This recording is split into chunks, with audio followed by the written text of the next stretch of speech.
sempurna. Nah, sebenarnya apa sih itu hiperproteinemia?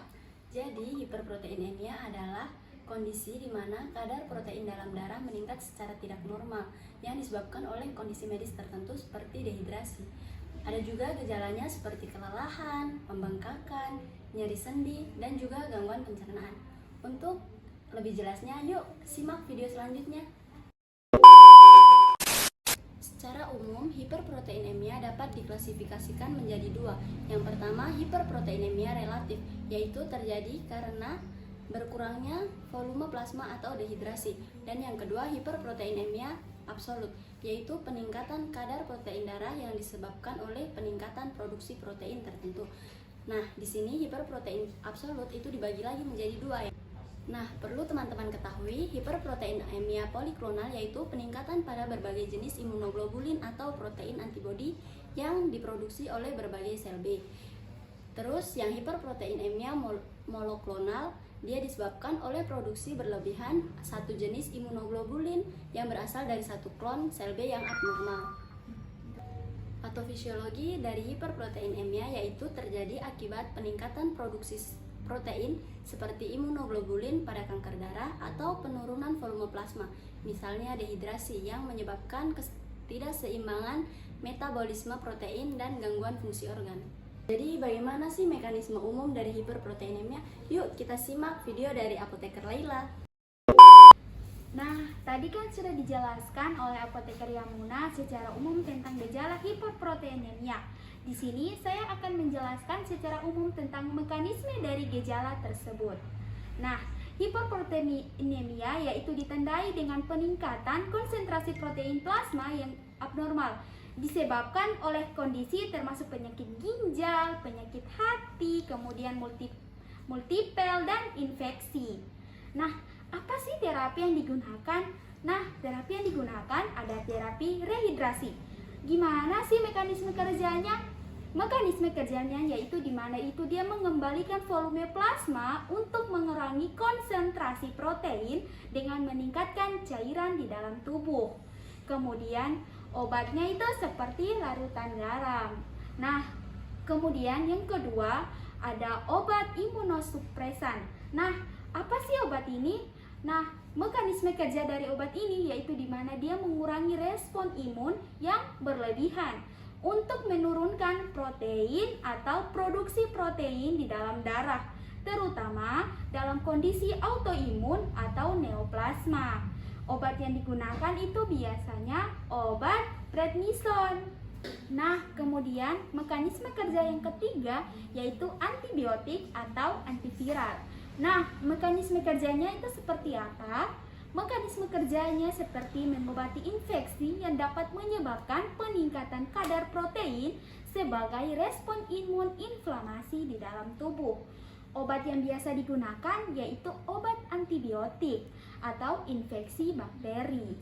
Kemudian yang terakhir ada obat untuk penyakit ginjal. Nah, mekanisme kerjanya yaitu di mana dia untuk mengurangi resistensi cairan dan membantu menurunkan tekanan pada sistem ginjal yang berdampak pada kadar protein. Obat yang digunakan itu biasanya obat diuretik. Kemudian terapi apa sih yang biasa digunakan? Nah, terapi yang digunakan itu biasanya terbagi atas dua, yaitu terapi non-farmakologi dan terapi farmakologi. Yang kita bahas pertama yaitu terapi non-farmakologi. Nah, terapi non-farmakologi ini dia itu terbagi atas 4, yaitu yang pertama pengaturan diet, kemudian yang kedua yaitu pemantauan kesehatan, kemudian yang ketiga pencegahan infeksi, dan keempat itu perawatan penyakit ginjal yang lebih lanjut. Nah, selanjutnya terapi yang kedua yaitu terapi farmakologi. Nah, terapi farmakologi ini yang pertama ada rehidrasi, kemudian yang kedua ada pengurangan respon imun, yang ketiga ada pengobatan kanker, dan yang keempat ada pengobatan infeksi. Jadi, itulah tadi terapi yang biasa digunakan pada gejala hiperproteinemia. Nah, tadi kan sudah dijelaskan bahwa mekanisme kerja dan terapinya. Selanjutnya kita tanya ke Apoteker Adel tentang penggolongan apa yang terdapat pada gejala hiperproteinemia. Yuk kita simak. Jadi teman-teman, penggolongan obat hiperproteinemia berdasarkan penyakitnya yaitu ada diuretik, imunosupresan, infeksi, dan kemoterapi. Contoh obat dari diuretik yaitu furosemid, contoh obat dari imunosupresan yaitu koklosporin, contoh obat dari infeksi yaitu Supromax, dan contoh obat dari kemoterapi yaitu Altertamin. Nah, bagaimana sih mekanisme dan indikasi dari penggolongan obat hiperproteinemia? Yang pertama yaitu diuretik. Nah, diuretik ini terbagi menjadi 3, yaitu diuretik loop, diuretik tiazid, dan diuretik hemat kalium. Mekanisme dari diuretik loop yaitu menghambat reabsorpsi natrium, klorida, dan kalium di lekung Henle. Indikasinya yaitu edema atau pembengkakan akibat gagal jantung. Mekanisme dari diuretik tiazid yaitu menghambat reabsorpsi natrium dan klorida di tubulus distal. Indikasinya yaitu hipertensi. Kemudian selanjutnya ada mekanisme dari diuretik hemat kalium. Dia menghambat aksi aldosteron di tubulus distal dan kanal pengumpul. Indikasinya yaitu hipertensi. Yang kedua ada golongan imunosupresan. Dia menghambat sintetis DNA yang penting untuk proliferasi sel. Indikasinya digunakan untuk mengurangi peradangan dan peningkatan fungsi ginjal. Yang ketiga yaitu antibiotik. Mekanismenya menghambat pembentukan dinding sel bakteri yang penting untuk menjaga integritas sel. Indikasinya sangat penting dalam pengobatan infeksi bakteri, tetapi penggunaannya harus dilakukan dengan hati-hati dan berdasarkan diagnosis yang tepat untuk mencegah resistensi antibiotik dan efek samping yang tidak diinginkan. Yang keempat yaitu kemoterapi. Obat kemoterapi dapat mengganggu proses sintesis DNA dalam sel kanker yang mencegah pembelahan dan pertumbuhan sel. Indikasinya yaitu untuk mengurangi gejala dan meningkatkan kualitas hidup pasien dengan kanker stadium lanjut. Nah, tadi kan sudah dijelaskan mengenai penggolongan obat hiperproteinemia. Nah, obat apa sih yang digunakan untuk lini pertama pengobatan hiperproteinemia? Yuk kita tanya apoteker Ica. Nah, tadi sudah dijelaskan oleh apoteker Adel tentang penggolongan obat. Sekarang saya akan menjelaskan tentang pengobatan lini pertama dan juga lini kedua. Untuk pengobatan lini pertama ada obat furosemid. Nah, obat furosemid ini dia termasuk golongan diuretik loop. Untuk dosisnya, dosis dewasanya yaitu 20-40 mg per hari. Untuk dosis maksimalnya yaitu 1.500 mg per hari. Dan untuk efek sampingnya terjadi hipokalemia, hipotensi, dehidrasi, dan juga pusing. Untuk toksisitasnya terjadi ketidakseimbangan elektrolit, dehidrasi berat, dan juga kerusakan pendengaran. Untuk kontraindikasinya yaitu terjadi alergi furosemid, anuria, gangguan elektrolit, dan juga terakhir interaksi obat, meningkatkan toksisitas dengan aminoglikosida dan obat neurotoks. Masih di pengobatan lini pertama ada obat sisklosporin di mana dia termasuk golongan obat imunosupresan. Untuk dosis dewasanya yaitu 3-5 mg per hari dalam 2 dosis. Untuk dosis maksimalnya yaitu 5 mg per hari. Untuk efek sampingnya terjadi hipertensi, kerusakan ginjal, pembesaran gusi, kolesterol tinggi, dan juga tremor. Untuk toksisitasnya terjadi resiko kerusakan ginjal, hati, saraf, dan juga kanker pada penggunaan jangka panjang.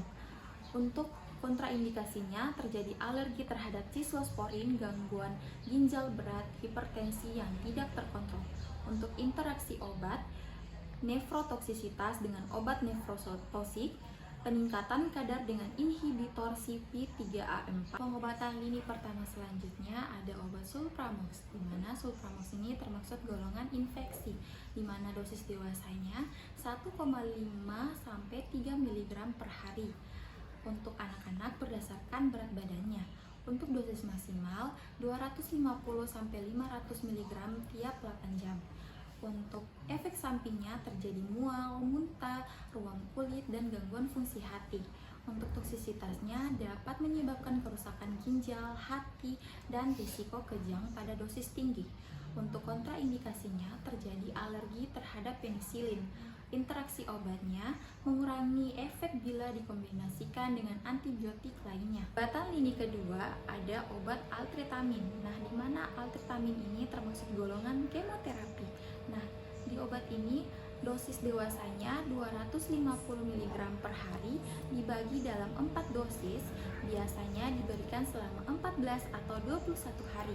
Untuk efek sampingnya terjadi mual, muntah, neuropati atau kerusakan saraf, anemia, dan leukemia. Untuk toksisitasnya dapat menyebabkan kerusakan saraf perifer, anemia berat, dan juga toksisitas hematologis. Untuk kontraindikasinya, pasien dengan depresi sumsum tulang yang parah atau hipersensitivitas terhadap altetramin. Untuk interaksi obatnya, risiko efek samping saraf meningkat bila dikombinasikan dengan obat yang juga menyebabkan neurotoksisitas. Selanjutnya saya akan menjelaskan tentang monitoring hiperproteinemia. Hiperproteinemia melibatkan tes laboratorium dan evaluasi klinis secara berkala. Ada beberapa langkah utama yang meliputinya. Pertama, yaitu tes serum protein total untuk memeriksa kadar protein keseluruhan dan menentukan apakah ada peningkatan spesifik pada albumin atau globumin. Yang kedua, elektroforesis protein serum, di mana digunakan untuk mendeteksi dan memantau protein monoklonal seperti kasus multiple myeloma. Yang ketiga, tes fungsi organ. Pemeriksaan fungsi ginjal dan hati secara rutin meningkatkan dampak hiperproteinemia pada organ ini. Keempat, pencitraan atau MRI atau CT scan. Baik, itu tadi penjelasan singkat dari kami tentang gejala hiperproteinemia. Saya Apoteker Yamuna Ismi. Saya Apoteker Eljumita Jabuhar. Saya Apoteker Alisa Ermusen. Dan saya Apoteker Laila Fitri pamit undur diri. Semoga bermanfaat teman-teman. Bye-bye.